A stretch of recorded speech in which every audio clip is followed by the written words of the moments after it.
Hi, this is Dr. Narmada Matang. I'm a consultant dermatologist practicing in Powai, Mumbai.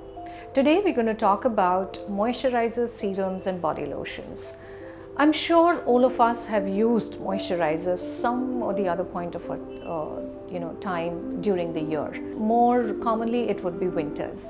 Moisturizers are essential part of your skin regime. Especially if you have dry skin, moisturizers make it a place there. Moisturizers again are different kinds. So basically the function of moisturizers is to retain the moisture, it's to hydrate the skin, and it helps skin perform its barrier function better. So moisturizers generally can be used in the daytime or at night time. Many of the products now come as multitasking products. So your sunscreen could be a moisturizing sunscreen as well. So these are moisturizers.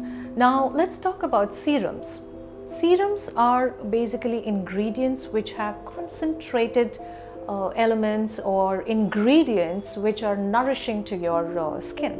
So serums could be having essentially ingredients like vitamin C, vitamin E, HUA, which is your hyaluronic acid. It could have many other peptides which actually help the anti-aging, act as anti-aging agents. So serums penetrate deeper than moisturizers, and serums again are divided into daytime serum and nighttime serums. So you could use it during the day as well as in the night.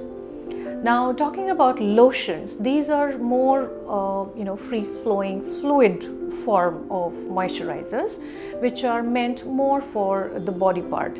So especially body parts like your elbows, knees, your feet, the palms, all these are better moisturized when you have a fluid form of moisturizers. So that's where your lotions will fall.